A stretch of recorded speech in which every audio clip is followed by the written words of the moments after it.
I was self-conscious with my body.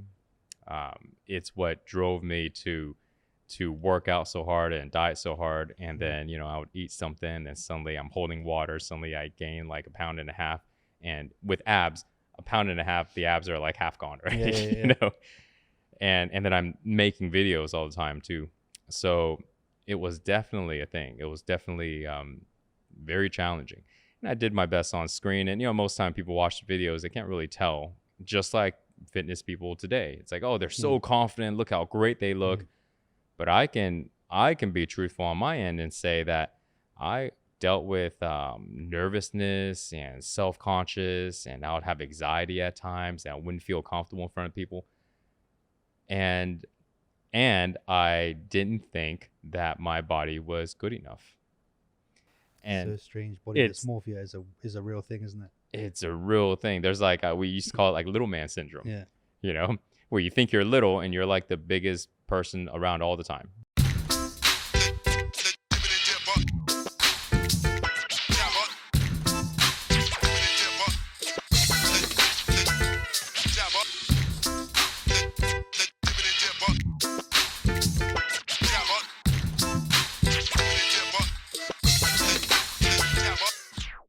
Guys, welcome to another episode today, joined by Mike Chang. Do you know what? It's kind of funny. It's weird when you kind of have an experience with someone without knowing them.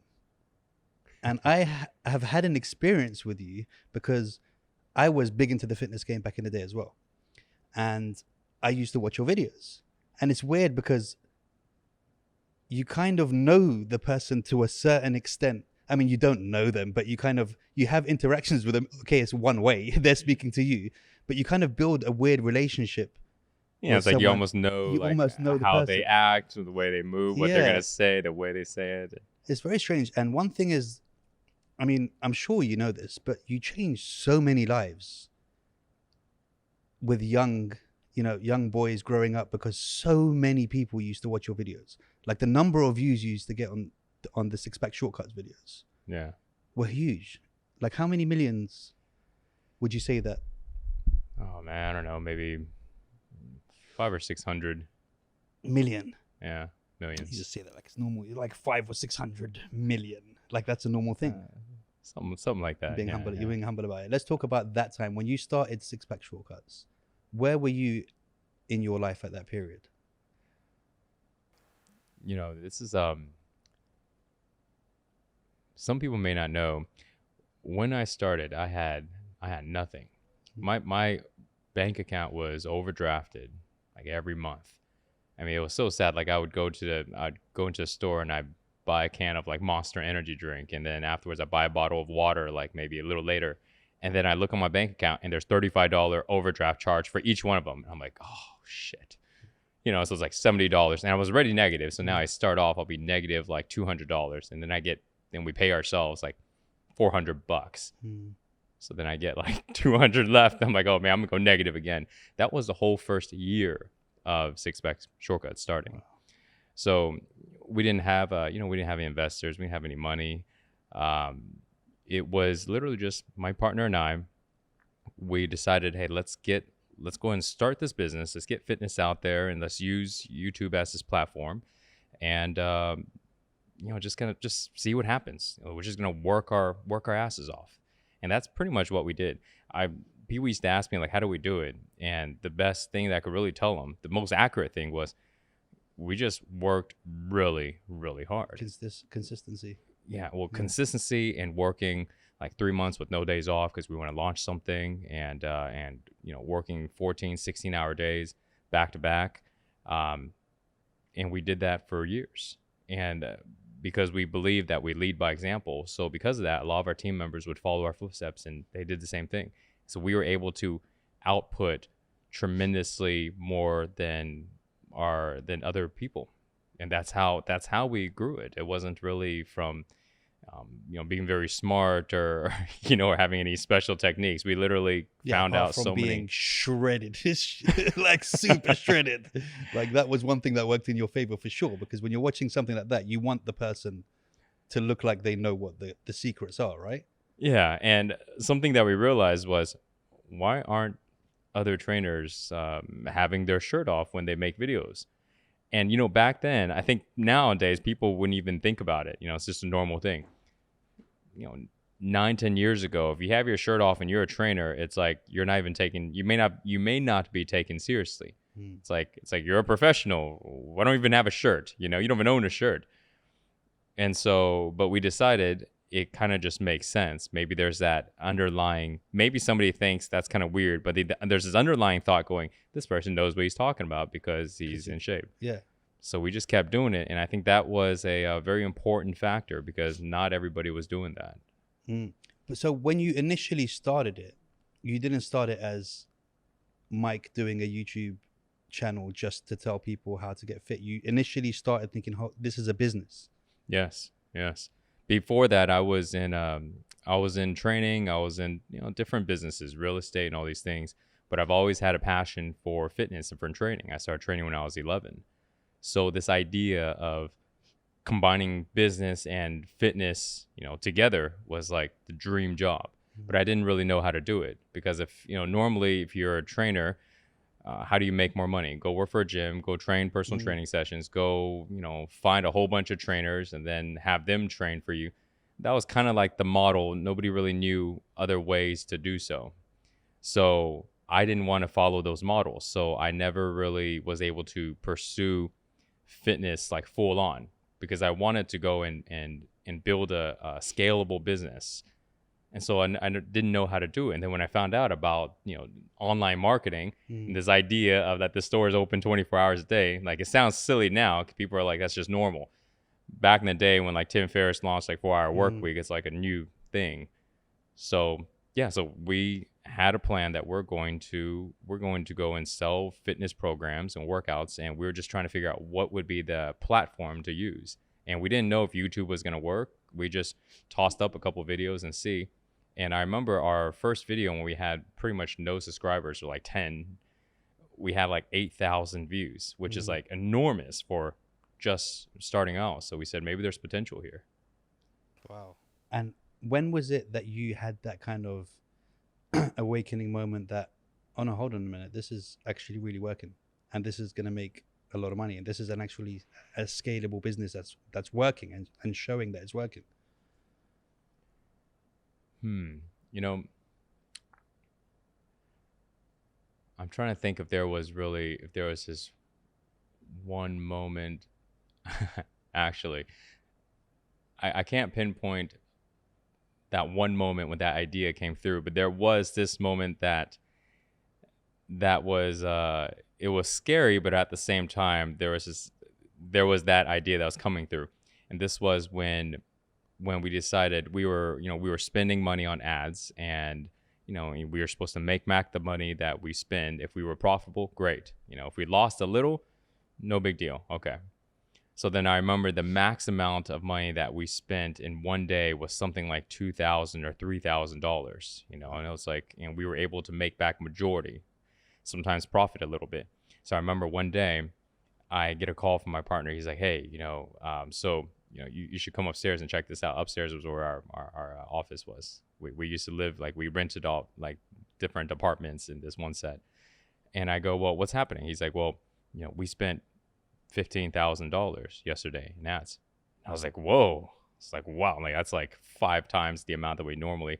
And he's like, yeah, because we tried something new and yeah, they spent it. And I was like, awesome, great. So how did it go? He's like, well, I don't know, not really well. I go, what do you mean? He goes, well, you know, no sales came through. Wow. I'm like, what do you mean, like no sales? Like it's impossible. Like something's got to come through. He's like, well, I don't know, maybe the tracking is broken or something, but nothing came through. And I go, dude, like back to the monster drinks again. Yeah, I'm like, dude, we had like 25,000 like total in the bank. Like you're telling me like, you know, 15 grand of it is gone. Like one more day like this, we're out of business. All right, we just need one more day. I was like, oh shit. Oh, okay, now I'll be right up. And then there was this like a issue with tracking or something, because 24 hours later, we made about 15 grand in sales and it was a break even. So then it was like really scary. While at the same time it was, holy crap, we spent 50 grand, we made back 15 grand in one day. Then there was this idea of like, this is gonna work, you know, even though we were about to shit our pants just a day before, but this will work. This just happened. And I think that would be probably the closest moment I can think of, to just having that realization that we have this model that was going to, we don't know how big it was going to be, but it's effective. And how did you, like, where was your mind state at? Because look, being in the fitness industry, I know how weird it is. It's a very weird industry in a sense where 90% of the people aren't happy with the way they look, even though they look 90% better than the rest of the population of the world. They're really self-conscious. They're really like not genuinely happy people. Yeah. Where was your mind at during that time where, because even though you say you weren't really a part of the fitness industry when you started it, right? You had other jobs. You weren't that PT in the gym who was making the videos, right? I wasn't making any videos at all. Yeah. I was in fitness, but not as much in training. I was more in sales. Yeah. I was selling training packages. I was selling gym memberships. But I've been training people since I was like 16, you know, and just helping friends, helping anybody that wanted to get in shape. So by the time we started SIXPACK when I was like 28, you know, I've been training for like, you know, 15 years. So it wasn't really difficult.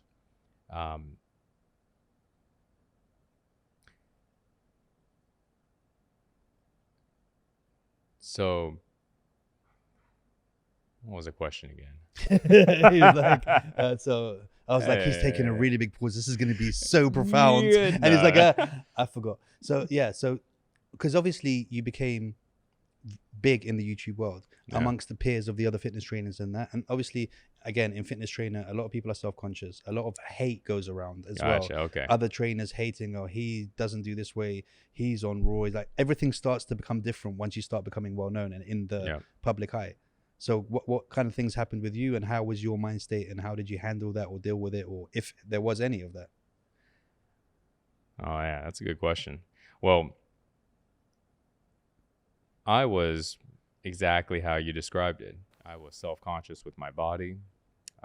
It's what drove me to work out so hard and diet so hard. And then, you know, I would eat something and suddenly I'm holding water. Suddenly I gain like 1.5 pounds. And with abs, 1.5 pounds, the abs are like half gone, right? You know? And then I'm making videos all the time too. So it was definitely a thing. It was definitely very challenging.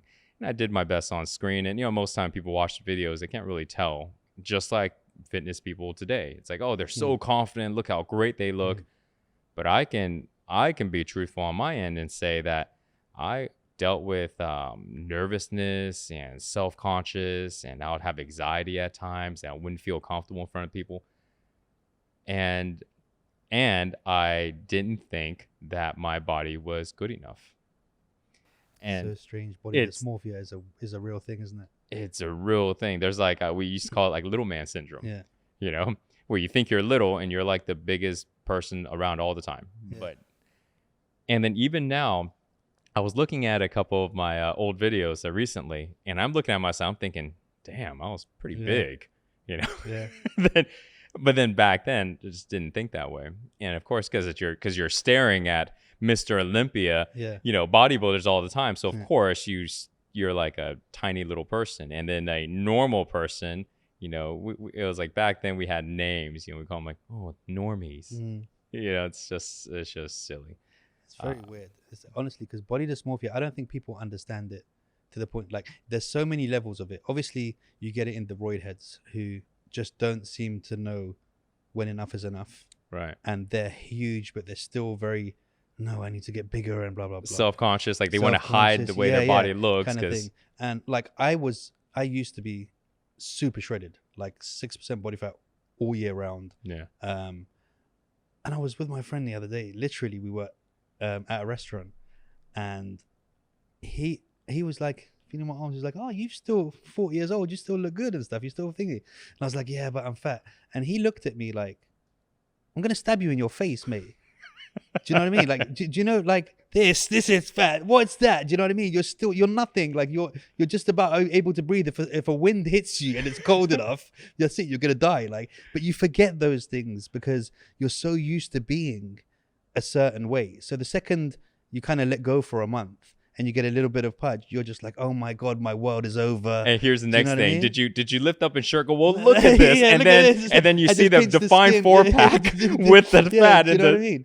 Yeah, it's very, and women have it as well. And I think it's very dangerous because they're pushing this narrative of women with abs. That's very unhealthy. To have a proper, like, women hormonally need a bigger percentage of body fat than men. Right. Just for their periods to work and for all that stuff. So what you're seeing on Instagram for the majority of the people is like looks healthy is actually in real terms not healthy for a woman to look like that. Right. Do you know what I mean? So it's very weird the kind of what's healthy and what's not and what you promote, right? Yes. How did you deal with? Did you get any hate on YouTube? Because you will, no matter what. If Gandhi was on YouTube now, somebody would be hating on him, 100%, and putting comments and keyboard warriors and stuff like that. You know, I saw a lot of hate, but it wasn't so much of the body. You know, we did get some comments. You know, when I'm not as lean, there's like, oh, this guy, you know, is teaching someone how to get a 6-pack, and he barely has a 6-pack himself. You know, because you know you're holding a little extra water, or you ate a couple big meals, and then it just shows. But our hate was coming from the commercials that we would run. It would coming from the marketing videos, you know, the video sales letters, because we were strategizing. We were like, nowadays it's a lot more easier to go find out like what's good examples of commercials, and because there's so many people making videos. But back then it was really tough, so we just kind of just made up stuff and just tested it out. So some of the things that we created were pretty extreme, just kind of out there, and the people that would only see the commercials and they wouldn't see any of the organic training videos, or I never worked out, they may go and you know, talk smack and all the stuff. And then the people that would watch the videos and actually train with me, they would go and back us up and go, well, Mike's legit. I've transformed my body with it. So there'll just be this constant bickering, you know, between each other, you know, on the video. So then the comments like go through the roof. And sometimes I go through the comments and it's just like, you know, somebody attacks and somebody, you know, fights back, and it's just as two sides. And I didn't really pay attention too much because I knew it's like, it is what it is. I'm just going to focus on what it is that we're doing. I'm just going to let that go. And once in a while, people ask me, Mike, are you bothered by it? I'm like, well, just let people say what they want to say. You know, that's when you know you made it. Because this is the funniest thing. I remember I did a UFC episode with one of the UFC fighters, and I looked at the comments, and then there was just these guys from the Conor side and the Khabib side who were just at each other's throats. But they were literally like both defending so strong, and there was a whole like conversation going on, like 1,000 comments of people just fighting each other and getting really personal. And I looked at that and I was like, so the video's good. Do you know what I mean? It's got people talking, it's got people doing their thing, and that's what you want, the community. And then you get your community that backs you up, kind of thing, on your side. And you're like, oh, I have my little warriors there on that side and stuff, right? It's like people care enough to actually talk about it.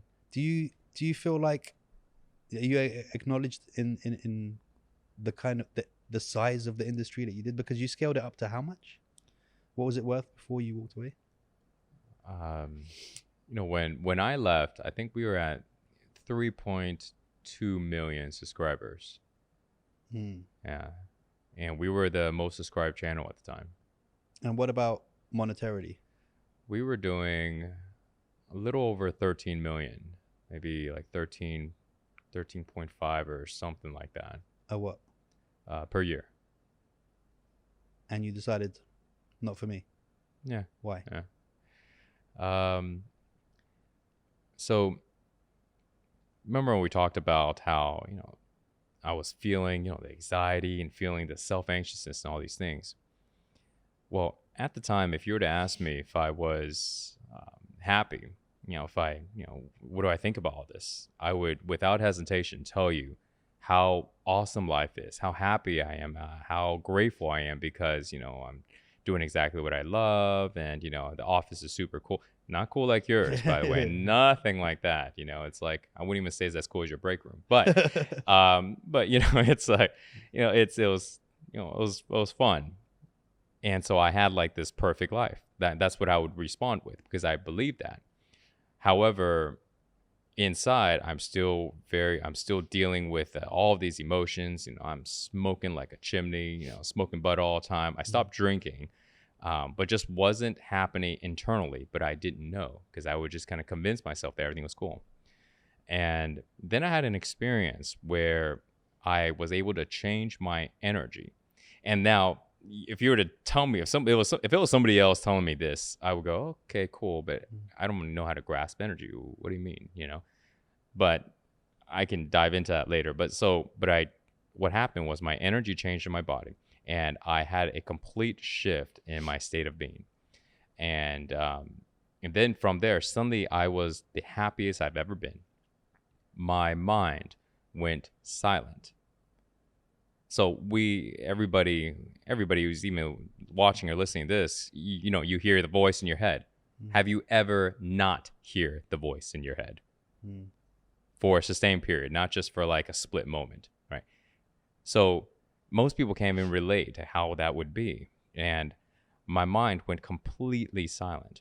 The feeling in my body, all the worry, stress, fear, and all this stuff, the pressure, all that was gone. And I felt a level of peace that was entirely unfamiliar to me. It was so unfamiliar that nothing could even compare. It felt so good that nothing could even compare. Like no amount of success, food, sex, substances that I taken, combined it all together, couldn't even touch it. And yet I'm experiencing this. And for me, as that was happening, it was like, this is what I've been looking for my whole life. Like everything I've done is just so I can experience this level of happiness. But I didn't know that this is what it felt like. I don't know how I created it. I just know at that moment it was happening. And so I decided at that very moment that I'm going to do two things moving forward in my life. The first thing I'm going to do is I'm going to find out what the heck happened. And I can tell you what I did, but that doesn't really make any sense for me before. But I'm going to find out really, what did I just do to create this state of mind, this state of feeling? What did I do? Because I'm different. Even my body feels different. I had injuries in my lower back, like really bad injuries. Like it was like a stabbing knife, like every day. That went away. In 6 hours of time, it disappeared. So this wasn't over a prolonged period of time. 6 hours. This was just, so you had that just, you're doing kind of like that second on the podcast before when you forgot the question. You're like, it was one of those moments, and then it was like a quick thing. You felt a rush of something different. No, it was over a course of 6 hours. Wow. A course of 6 hours. Were you on anything at the time? Psychedelic mushrooms. Okay. That explains the help of... that explains that the help, right? So then the first thing was, it's got to be the mushrooms, right? Because it was my first time. However, there were about 60 to 70 other people around me that were all on mushrooms.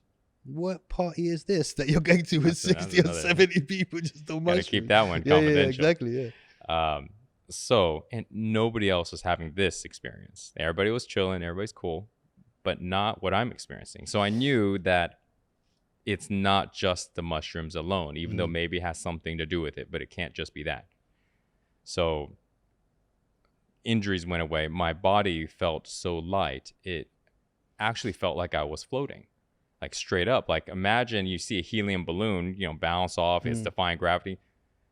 Being a bodybuilder, being this guy with a lot of muscle, heavy, you don't float. You feel like you're stomping on the ground at every step, right? Especially after like leg day or something. And yet I'm walking around and I look at my arms and my body and I'm like practically floating. Like my chest was coming off the ground. Like I was being lifted behind, like somebody was like lifting me behind the collar. And I'm going, what just happened? The best thing about it was, it felt so good that the state that I was in just prior, 6 hours before, felt like I was in a prison, in a dark hole in the ground, chained up, and no sun, and mouth just covered. And that was exactly the vision that I had of my state before. And at that moment, I'm thinking, I'm never going to go back, because I've now experienced this new state, which I had no idea what it was, how I created it, anything else, besides the fact that I'm going to figure it out. I don't give a shit what it takes. I'm going to figure this out. I'm going to hold on to this state, whatever it is, whatever happened. And the next thing, number 2, is I'm going to show everybody how to do this, because everybody wants this, even though they may not know it, that they want this, just like I didn't know. But when it happened, it was the best thing. And I knew that if somebody could experience what I'm feeling, they want this.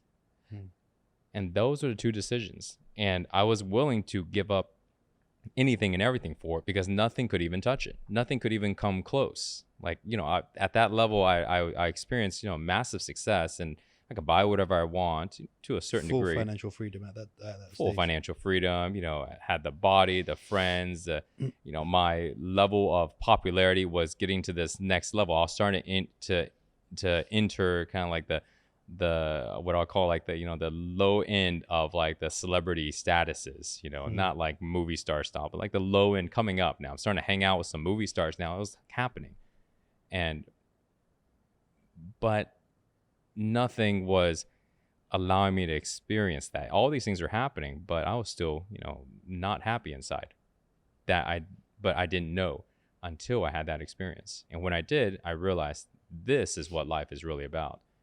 So then from there, I had a conversation with my partners, telling them that this is what I want to do, and we're gonna blow this up. This is the next level here. We're gonna still do fitness, but we're gonna do this thing, whatever this thing is. I'm gonna figure it out. And they basically told me that they couldn't do that because we need to stay in fitness, and that this is what the company's been built on, and it was just too big of a risk to try to kind of venture into something that you don't even know what the heck it is. So, and in reality, they were right in that point. We're operating with a lot of expenses. We got payrolls, all these things. It wasn't like just as 2 guys in a room anymore. It's like going to a business meeting. You're like, listen, I've got a pitch for a perfect business. What is it? I'm not quite sure, but I think it's going to do well. Yeah. Do you know what I mean? Yeah. And so they're like, well, they're like, that mushroom is still going. Yeah, he's still on a trip. Like, it's 5 days later. You need to see someone. Like, it hasn't gone away yet. Yeah. Give him some time, But I never turned back. I just went full on in. Pretty much from that day on, I did the minimum that I could to keep up with my responsibilities. But all my other energy was to go in and dive in and find out what happened. How did my mind change like that, And I started looking everywhere.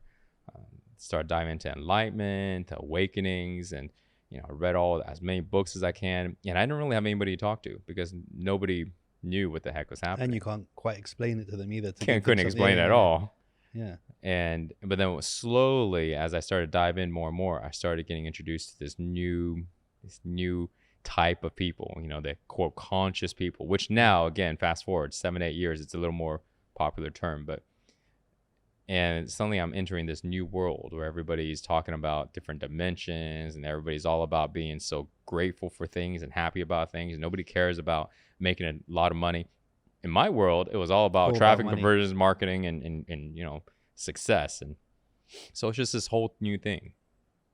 And now, fast forward, it's been about 7 years now. February 8th, 2015 was when that experience happened. Well, yeah. And now I'm going to ask you, what happened? So what I did was I was able to unblock the physical body. We have circulation in our body. All of us do, right? The blood flow, there's energy flow, all these things.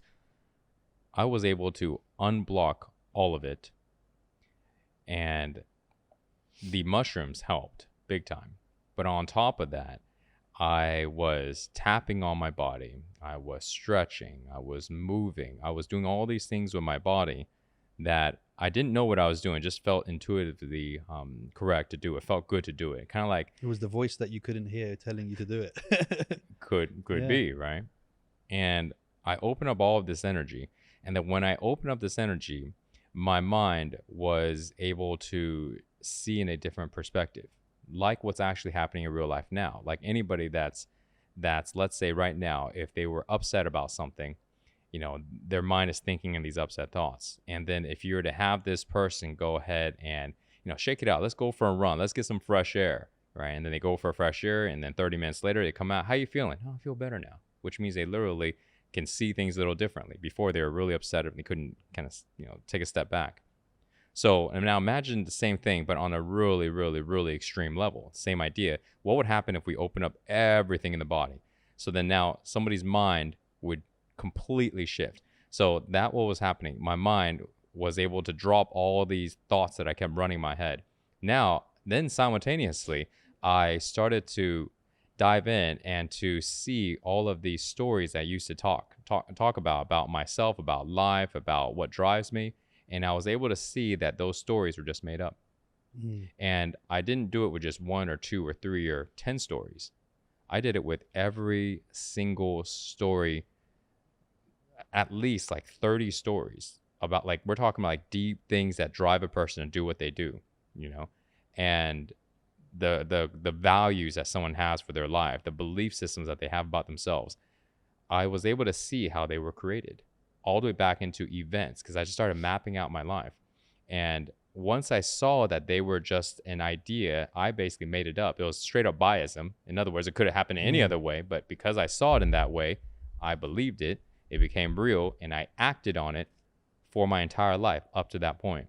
If you tell a lie long enough, you believe it yourself, right? Exactly. And I saw all of it. And then when I saw it, I realized it's made up. It's not true.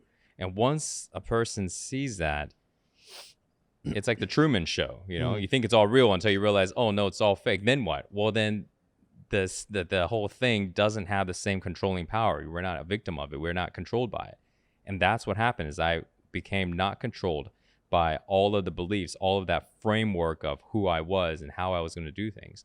I became pretty much kind of free, so to speak. And so then from that point, all the fears, everything went away. All of the struggles, the stress, the worries, you know, with running an operation like that, it's a lot of moving parts. And there was a lot of stress all the time. All of it disappeared. Pressure. And when all that disappeared, along with the constant moving in my body, the combination of those things allowed more energy to pass through the body. Because our body is like a conduit where energy is always coming from the top, right? The universe and solar system, and energy is always coming from the bottom of the planet we stand on. So then our body is just usually pretty blocked from poor nutrition, lack of movements, you know, mental stuff. So only a limited amount of energy can pass through. So then when we clear everything, automatically massive amount of energy passes through. And when that happens, our mind literally expands. It's kind of like when someone doesn't have a lot of energy and you ask them tough questions, they're like, bro, yeah, I've got man, time for this right now. I can't be bothered. I can't think right now, man. I'm just so tired, right? Because they lack energy, and then vice versa. Imagine if somebody's filled with so much energy, not You can't get them caffeine, to shut up. not like 6 cans of Red Bull, but actually energy in the body.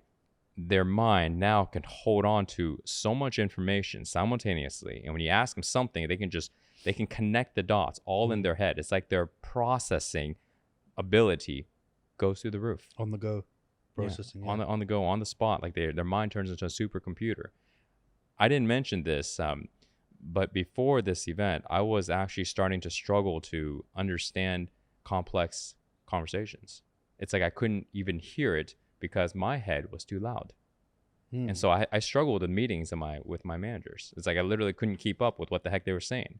I hear the words, wah, wah, wah, wah, but nothing clicked. Yeah, it was all the weed you were smoking, bro. That's why you were just like, say that again, bro. And a little bit slower. Give me the Oreos and say that again, bro, because I don't understand anything that's going on right now. But it does make a difference once you start eradicating all those things from your life as well. Like, forget about the energy things. I don't think a lot of people realize how, you know, substance abuse, and a lot of people will be like, yeah, but weed's not a drug. It's like, yeah, tell that to my friend who still is in his room from when I left him 15 years ago, and he's an artist, and I told him draw a picture for me, and he still hasn't finished it because he just can't be asked. Do you know what I mean? So it's like you do get clouded with all that stuff, even though you don't realize it. So did you stop all of that the second you had that experience? No, I would, because I was smoking like a chimney right before that. So I slowed down big time. Like I went from like pretty much like every day to, I think I didn't smoke for maybe 3 weeks or 4 weeks, you know. And then when I did, I felt this immense drop and all this. So I was like, whoa, I need this. So that stayed with me for about 2 weeks.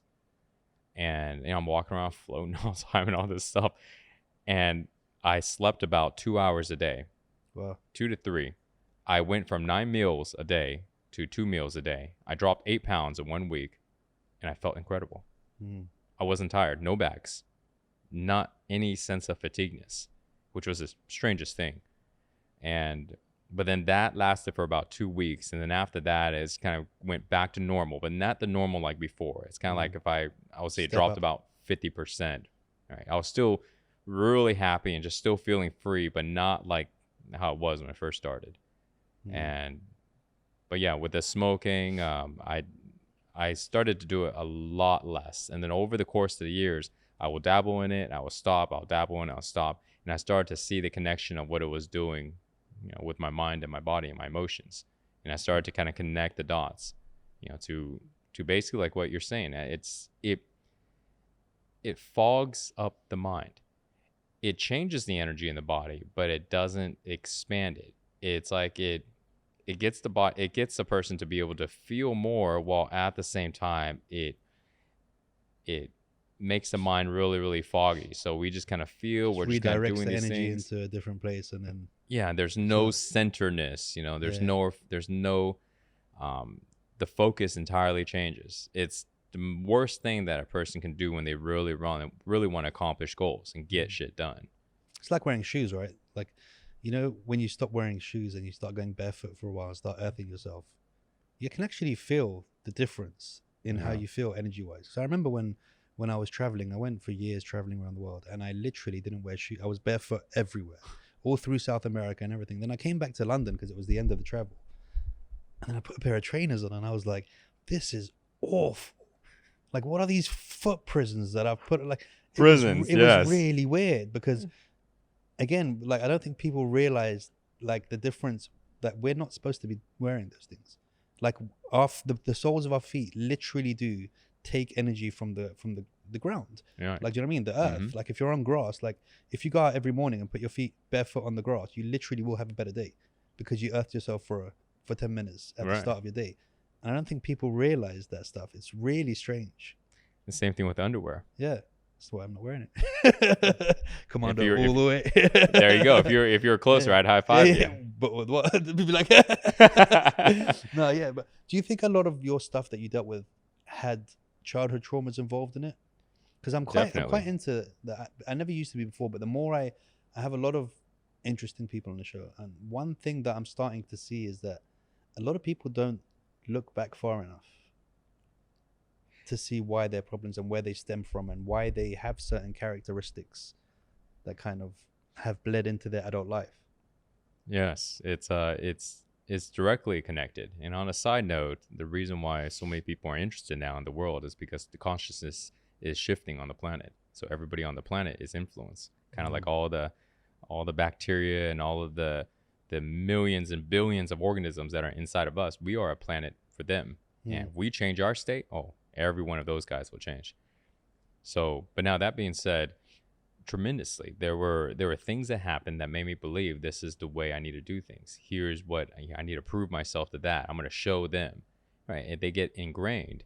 And the way that they get ingrained is because we had an elevated emotion. It's like we were really emotional when these things happened, and whatever happened, whatever belief that became the result of it stayed. It's like emotions is like the root of the tree, and we can cut down the tree and it'll just grow back. And the leaves and the branches are like the thoughts.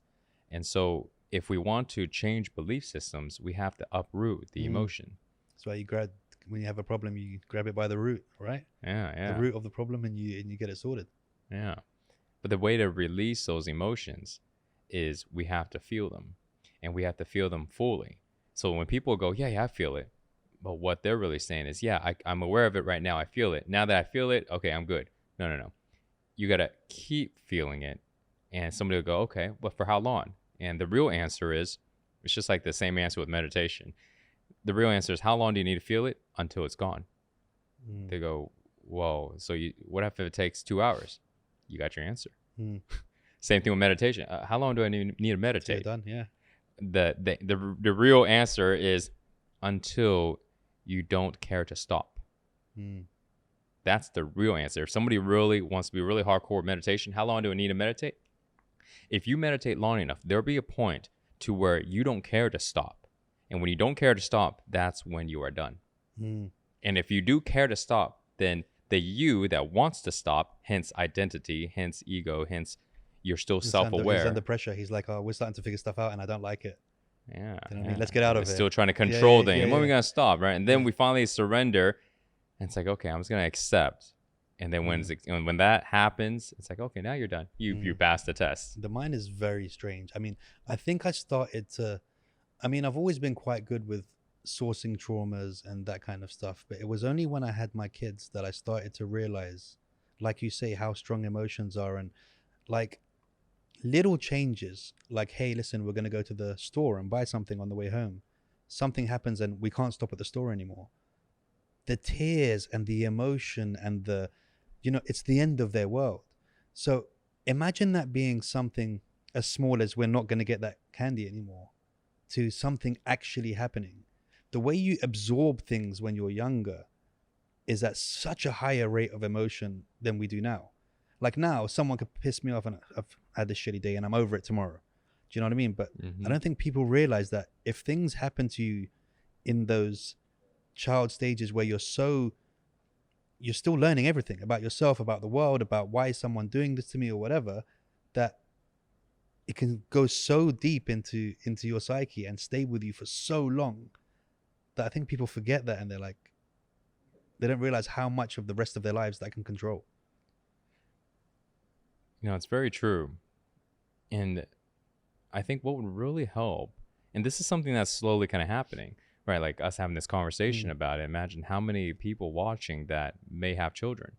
And what needs to happen is like the parents need to go and help the children understand the emotions and help them learn how to let things go, learn how to feel the emotions instead of trying to just feel better. See, feeling the anger versus feeling better is entirely different. Feeling the anger means you don't try to distract yourself with this, and that. You just be still, be present, and feel how that sensation feels.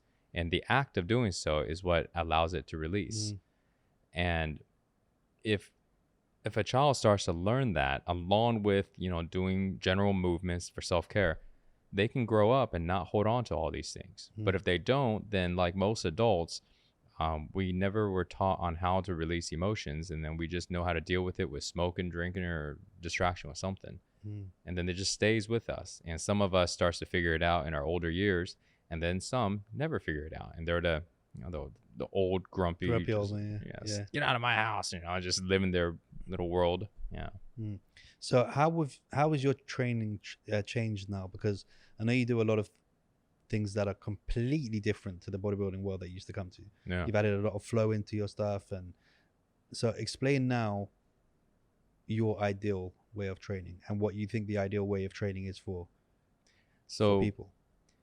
So when I left and I started figuring out how to maintain that state, I realized that the biggest thing is I needed to learn how to relax in my body because I was so tense. And so then working out with weights and all these things was directly contradicting that. It just made me more tense and sore and aching and painful. I wanted to feel relaxed and at ease. So then I stopped the weight training, and then the moves that you see me do on like on YouTube and on this practice, I started to develop these moves. I took them from all these different places. And then I learned how to be able to let go of my body. And then I never lost interest in bodybuilding. It's just that I knew this is what I needed to figure out. So now the last maybe 4 to 6 months or so, I started slowly back into weight training. But now when I'm weight training, I'm incorporating principles that I've developed over the years, and I'm combined that with all of the knowledge that I knew from bodybuilding, and combining the two together. So some of the big changes are, number one, I don't care about the weight, I don't care about there's no ego lifting anymore. But some of the more specific things, for example, just to name a couple, is always calm and relaxed, tense only what is needed. So if you got to hit a set with 300 pounds on your back doing squats, well, you're going to have to tense up a lot. But now somebody who's really, really, really strong, 300 pounds may not be that much, right? But then it doesn't matter. Tense up what you need and relax everything else. So if somebody was to do any move and they were to apply that, then what happens is they're reconditioning their body to learn how to relax. Right. So, and they're relaxing as often as they could. And it's not just in the weight room, it's everywhere, all the time. So even here sitting down, we can tense up a lot of different things. We can tense up our abs, tense up our jaw, tense up our toes, tense up our hands, whatever, right? But it's not needed. Right. It's not needed. So what happens when we tense up extra? Well, when we tense up, we engage the muscles and it takes a lot of energy. And then we tense up, we can feel it. Like if someone is just tense up like this, it's pressure. It's unnecessary pressure. And this pressure promotes stress, worry, fear, anxiety, all this stuff. It promotes it because that's exactly how we feel in our body when those emotions are happening. We release chemicals as well when that's happening as well. Exactly. So then if we teach our bodies how to be able to let go and stay relaxed and tense only what is needed, now we have the best of both worlds. So now I need to go ahead and tense up because I'm squatting these 100 pounds. I need to tense up my arms because I'm bicep curling, but I also need to tense up certain other muscle groups to support it. Cool. But now that I'm done, okay, I can relax as much as I can until the next set. And then now that I'm done with lifting, and then we go back into relaxing everything. I don't need to keep my hands tight just because I just trained arms. No, relax it. I don't need to keep my abs tight just because I hit abs earlier. No, you hit abs the way you did based on what you did. You tensed what was needed. And now that you don't need to be tense, let it go. So that changes, it brings so much awareness to the body when we're training, which, in bodybuilding, we call it muscle mind, mind-muscle connection, right? Feeling the contraction. Well, this is like the next level of it. Feeling the contraction obviously is needed because you have to, that's like the foundation. You got to feel the contraction in order to know what needs to be tense and what doesn't, right? So, and that would be like an example. Another one would be to breathe with awareness and with the rhythm of the movement. I was a terrible breather. I would watch my videos and it's like I'd hold my breath, hit a few sets. It's just, and now it's like when we learn how to breathe, now most of my workouts are breathing just through the nose. And if we breathe with intention, with rhythm and through the nose. And now what happens is somebody's able to control their nervous system if they breathe just through the nose. Dr. Huberman, he talks a lot about that, about mouth breathers. They tend to live shorter lives than nose breathers.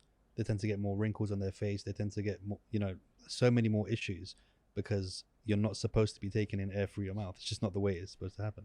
Yeah, it's like there's so many benefits of breathing through the nose. One of them is it allows you to have a full capacity of lungs versus because instead of just breathing through the chest, right? You get to breathe deeper. The holes are smaller, so you don't gasp for a lot of air. You breathe most holes are smaller. My nose is massive, bro. It's got some bigger holes there, bro. This is basically mouth breathing, right? Yeah, so something like that. So imagine somebody's lifting and they're breathing just through their nose. Now they don't hit this full limit all the time because what happens when they do is now their adrenaline starts to get pumped up and now the body starts to kind of freak out. It won't be able to stay as relaxed and calm. But if we can breathe through the nose and now with certain principles, let's go ahead and really push to the limit. Now we create this balance, this harmony. Like another one is train up to 70% max effort. Everybody's all about 100%, 150 and beyond. But when we think about it, what does that mean when we train 100%? I think for bodybuilders, like muscle failure. right? You can't do it anymore. Yeah. It's not what you think, it's what you can do. So if that's 100%, then what would happen if you can't do any more weight in good form? Right? You're halfway. You're going to have to get it up. Now you're going to get a spot every time. So it promotes bad form. It promotes more injuries, you know, muscle tears and all this stuff. And as we know, injuries, when that happens, you're done. Yeah. When you're lazy, at least you can go and Especially show at my up. age as well. If I do something wrong now, I'm done out here. How Like, old are you? 40. 40. Yeah. 82. Yeah. August 82. Yeah. August. Are you 82 as well? November 30th, 82. There you go. See, like at our age now, you can't afford to be doing that stuff. Yeah. Like it honestly isn't. How important is the flow stuff? Because I remember, so I was a capoeirista for a while. I did a lot of capoeira for a while. Mm-hmm. And doing that, I felt, even though I was into bodybuilding and all that stuff, but never have I felt more in tune with myself Right. than when I was doing that. That and jiu-jitsu, those two were really kind of like eye-openers for me, of knowing the limits of your body and knowing, I think a lot of people think their limits are way closer than they are. Like you can do so much stuff with your body, and if you know how to move smoothly and flow and arms out and legs here and then moving, and then, you know, there's so much your body can do that people don't do because it's very limited bodybuilding, right? You go in there, very strict movements. it's It's all either up linear. and down, left or right, you know, Right. you know, there's like 3 planes, that's it. Yeah. But when you go into other stuff like capoeira and that, you know, you're really exploring. You are on your hands and feet, like even hands on the floor most of the time. Right. So when else do you really get to be crawling around and bending your legs and moving and being flow? Like you don't really get to do that in normal life. So for me, that was a real eye opener of when I felt fittest and healthiest when I do that. And then they started getting the animal flow and all of these different things. People started realizing it and doing it. How important do you think that is for someone, both mentally and physically, to be able to do those movements or to practice those movements in general? Well, it determines somebody's state of being when they in the way that they move. When I created this practice, I looked into all these different styles of training, and it's like, yeah, that's really cool, and that's really cool, and I get it, like a static dance, right? Just moving around, all this stuff. But because, remember I mentioned, there are 2 things that I made a promise to myself. Number 1, I'm going to figure it out for myself. And number 2, I'm going to show everybody. So the only thing I realized with a lot of different types of movements is capoeira is really, really awesome, and it's fun. And I love doing martial arts stuff. So I can go and play with it, but I wouldn't expect everybody else to. And so in my mind, I was like, okay, what can I create that can mimic the similar type, the same type of effects? But for Gen Pop. Everybody. Yeah. So I started to study so many different training methods, you know, and started to figure out what is the thing that makes it effective. So, you know, and capoeira or martial arts, a lot of times it's just about fighting and competing and getting better at that. But I started to study deeper into it, and I started to see the mentality. I started to see the philosophy and what really kind of got it going. And I started to realize that it was about opening up energy. So, you know, you're doing capoeira, that's opening up energy much more than doing a bench press, deadlift, or, you know, bicep curl, right? Because you're moving the entire body, you're inverting, you know, and like you said, you're on your hands. So you're moving the spine, right, in all these different directions. And so bodybuilding, you don't do any of that. Yoga, you do that, right? Qigong, you do that on some, and then on some other moves, you do that a lot more. So I started to recognize, like, okay, so these practices are moving energy, but a lot are focused on the spine. They're moving in all these different directions. So what can we do to create a similar effect while making it accessible for everybody? So I started to take the principle of everything, and then once I had established a certain philosophy and a certain principle, then it's like, okay, what moves can be easier but create the same effect? And that's when ultimately I started creating that. Because what happens when we move in this way is our body is the energetic container. It's the container for the energy. And the way we move our body, it determines the type of energy that's housed in the body. So if we can move in all these dynamic ways, the energy changes in the body. And when the energy changes, our mind is a reflection of the energy. So then the mind changes. And when the mind changes, it's like the perspective changes. We are able to expand the things that we see or the things that we're aware of. Then suddenly when we have a belief about a certain thing or when we see it in a certain way, now we have a different perspective and it automatically happens. It's not that somebody has to learn a new perspective. That would be the next. A lot of times the perspective automatically shifts. Like, you know, you're 40 now, right? Like me. And you said now something happens, you can just brush it off. But maybe in your 20s, you couldn't brush it off as easily. But if somebody was to feel good in their body and if their mind starts to expand, naturally they will be able to let things go a lot easier. And now this thing is, somebody would have to test this out. So somebody asked, what have I been doing all these years? I've been testing all this stuff out. And not testing it out by just reading books. I test it out between myself and other people over and over thousands and thousands of times. Because I don't believe in what people say, because people say all kinds of stuff. I'm going to go and test it out for myself and see for myself. And I saw constantly how my mind would shift. Like, for example, I remember I had this argument with my girlfriend at the time. And the first time when I learned how to let go, I wanted to put it to the test, right? Because up until then, it was just practice. So we got off the phone and I felt I was upset. I go, ooh, here's an opportunity. So I practice feeling into the body and releasing it. So then at that moment, I'm like angry, right? So I take out my stopwatch and I put a stopwatch and I turn it on. I put it there. And then I close my eyes and I focused on feeling the anger. And I just focused on feeling it, breathing and feeling. And then until I got back to feeling at peace.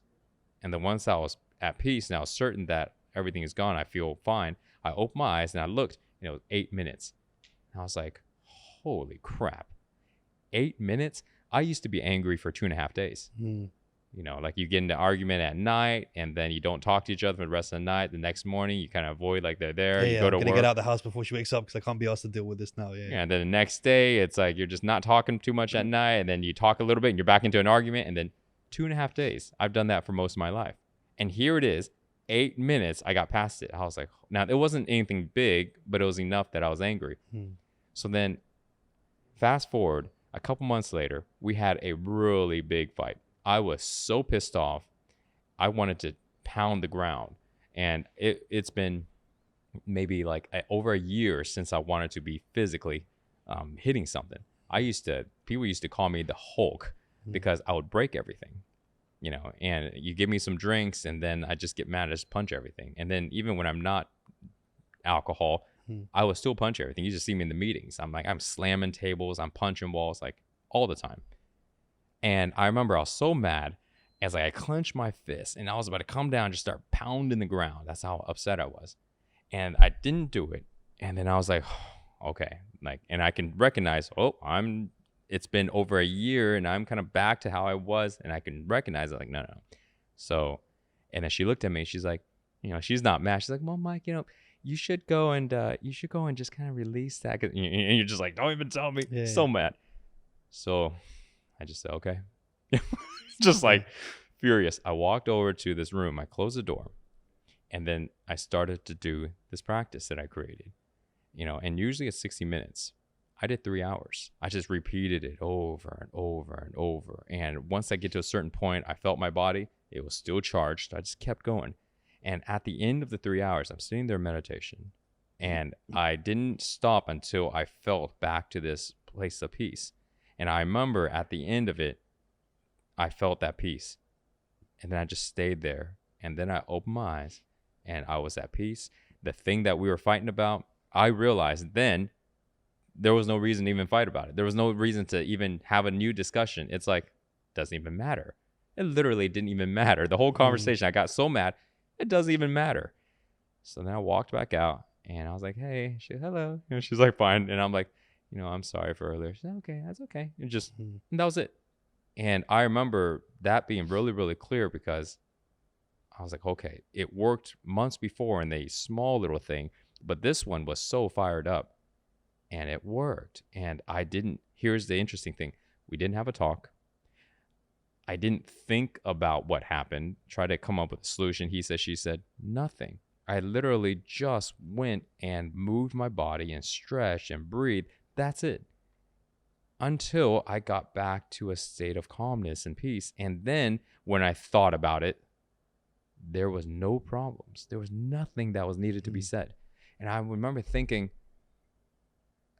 how many problems have I had in the past that would have just came to the same conclusion? There's nothing I needed to do if I could just let go of the anger, because I was just tremendous amount of rage. If I could just let it go, then, oh my God. And I remember just having this huge epiphany, and then from there, there's been so many personal experiences of mine where that same thing happened. But this was like the first time that it happened in this way, to where I was just about to go and slam and break things. And 3 hours later, I was calm. But it happened so much more in the future over the course, because this was about a year in after I had that experience, and I started creating these practices, and I just learned more and more and more.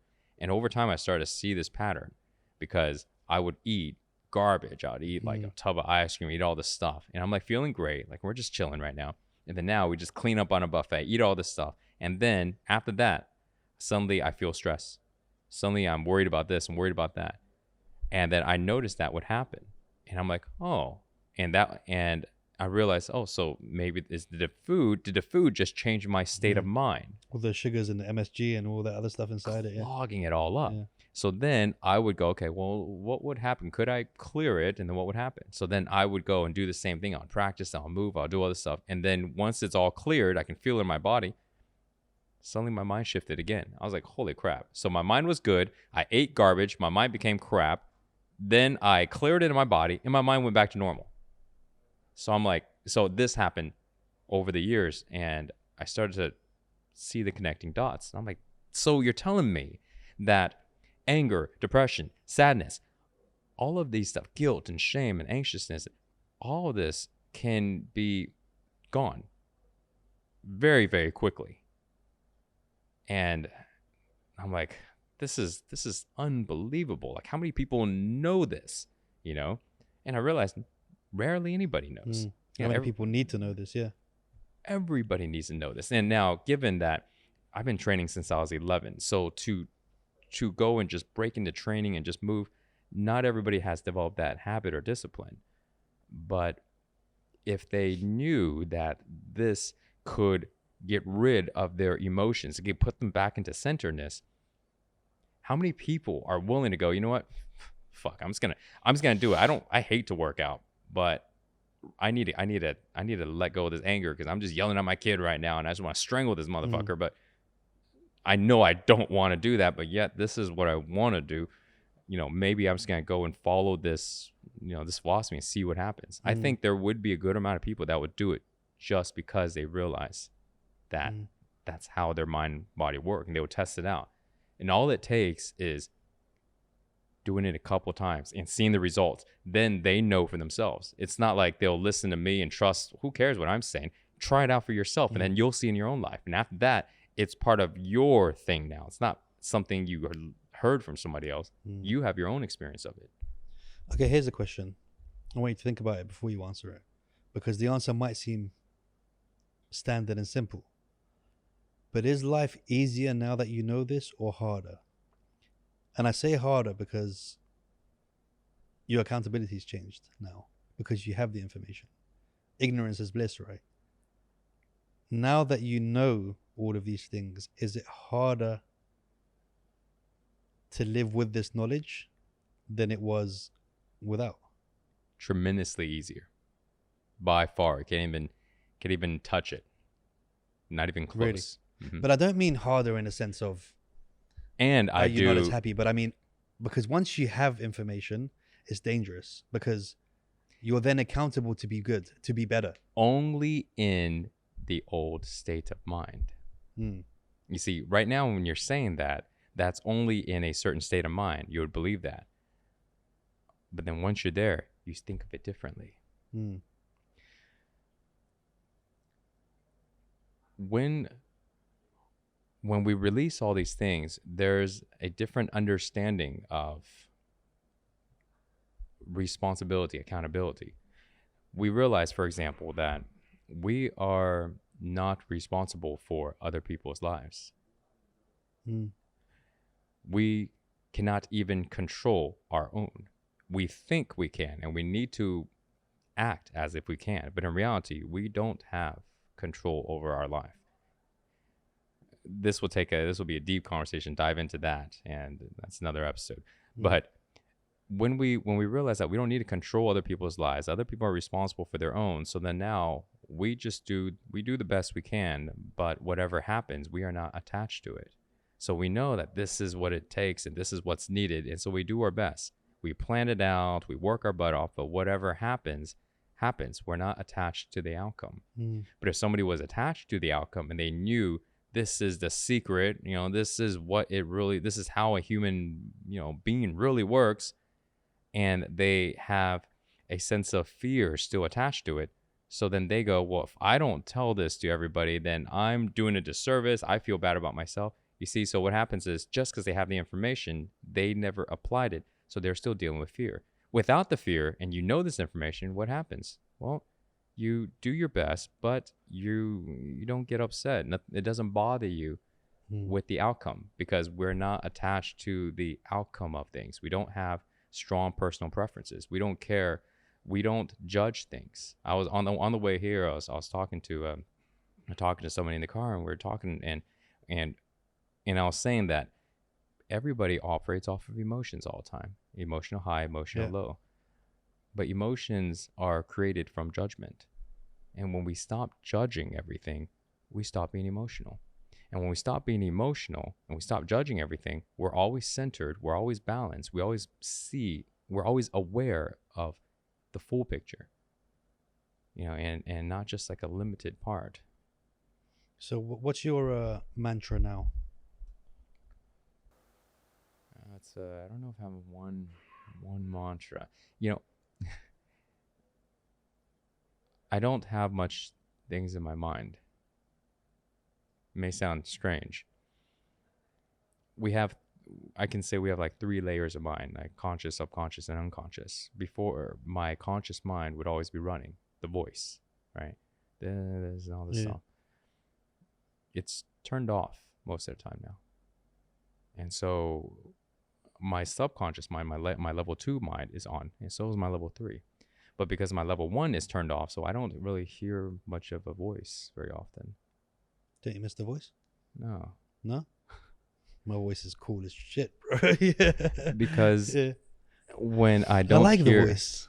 Well, here's the thing. If we hear the voice, then where's our attention? Doesn't the voice take a part of our attention? Yeah, but I feel like the voice is important because the voice is a part of your intuition as well. No. You don't think so? No, absolutely not. So who tells you to turn around when you're walking into a dark alleyway and things don't feel right?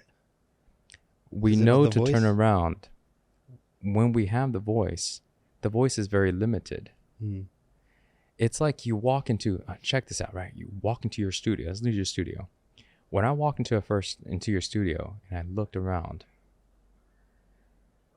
instantly I was able to know massive amount of information. I can be observing a massive amount. Now, if I was to say something, whatever I would say would be just a small, tiny fraction of what I instantly know.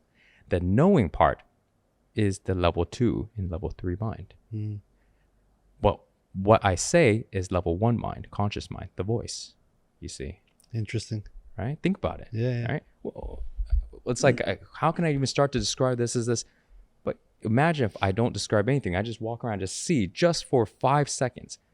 And then now, if I was to go ahead and say what I already know, you don't tell me anything. I just walk in for 5 seconds, and then someone goes, describe what just happened. Would it take me only 5 seconds to describe it? Right? No, not even close. But in 5 seconds, look at the amount of information I was able to receive. Right?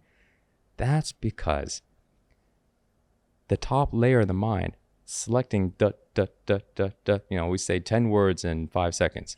10 words is nothing versus the amount of information we can be aware of in 5 seconds. The awareness is the deeper levels of mind. This is what we call intuition. You see, this wasn't learned, by the way. This wasn't learned or read. I've been hacking into my head since I left SIXPACK. That's what I did. I didn't work. I didn't go make much money. I didn't do anything. You know, people telling me all the stuff that they're doing super cool. They go, "What are you doing?" Just understanding my consciousness. Yeah. But this is what I experience for myself.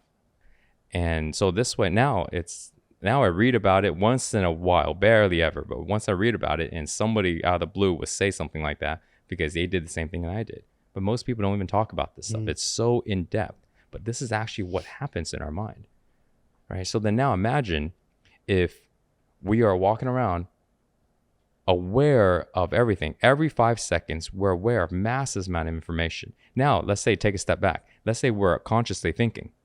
So in 5 seconds, you think of information. So you gather this much information in 5 seconds because your attention is fixated on your thinking. So now in my 5 seconds, I'm aware of much more. So now times that by just 30 minutes. You can soak in so much more. Yeah. Yeah.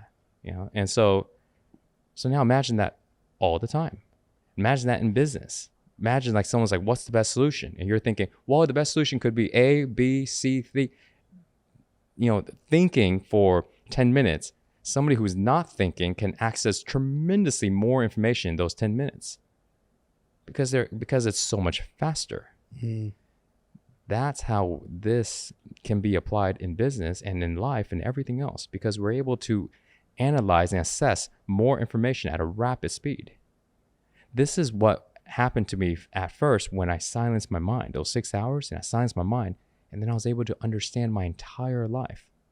Think about it. I couldn't even understand a complex conversation before that. And suddenly I understood my entire life, all the motivations, all the values, all the beliefs, where it came from, why it came from, and the fact that they weren't real. And then I connected it all together and realized why I did everything that I did in my entire life, all the major milestones. And I was able to hold all of that simultaneously, all at once. You know, it's like you tell somebody 6 numbers, they would have forget the first one by the time you got to number 6. I held all of it because my mind became silent and I became aware of all the information, but I wasn't thinking consciously. I didn't have a voice about any of the information. Yeah, that's very interesting, dude. Yeah. And where can people find your that you're training now? Flow60.com would be the website, and social medias like Mike Chang Official or just Mike Chang on YouTube. Nice. If you were to leave them with a parting thought now, time flies when you're having fun. Yeah. What is the best advice or thoughts or parting comments you can leave them with? I want you to do it into that camera there, so it's directly to them. So, you know, I guess my thought, to keep it really simple, I want to make sure it's something that, you know, that you guys can apply. Now that you listen to the podcast, you know that movement is not just about the cool stuff that you can do. You know, working out is not just about building a great body. So now that being said, do movement every single day. Whatever you enjoy, do it consistently. Eat clean and get rest. And realize that that is the foundation for what allows our energy to flow. It's the foundation. And whenever you get stressed, you get angry, you get all that stuff, relax and breathe. And make sure if you get movement and you're eating clean and you get rest every day, you'll be less angry, you'll be less stressed, you'll be able to handle more. That's just the foundation. Everything we talked about is, you know, dives into all this stuff. But if somebody just did that as the foundation, it'll change your life. And this is without having to know anything more complex. Anybody can, you know, there's infinite amount of information for nutrition, for movement, and for sleep. But just the difference now is that you're doing it for a different reason. You're doing it for your state of mind, not for the other, popular health reasons. That would be my leaving point, because it's easier to apply. Trying to grasp what it is we talked about would be, take a little while to really understand it. And therefore, somebody may not do anything. But guys, if you just do that, your life will change automatically. Dude, it's been an absolute pleasure to have you on. And for sure, we'll get you back on the next time you're around. When are you flying out? I don't have an exact date. It's something like maybe 18th or 19th. Okay. We're going to stop by the US for a little bit. Nice. So we'll do some movement before you go then. Oh, I'm going to hold you down. That's it. We're going to get it done. All right. Dude, thank you so much for joining us and taking out the time. Oh, my pleasure. Guys, hope you enjoyed the episode. I've been AJ. He's been Mike. Boom.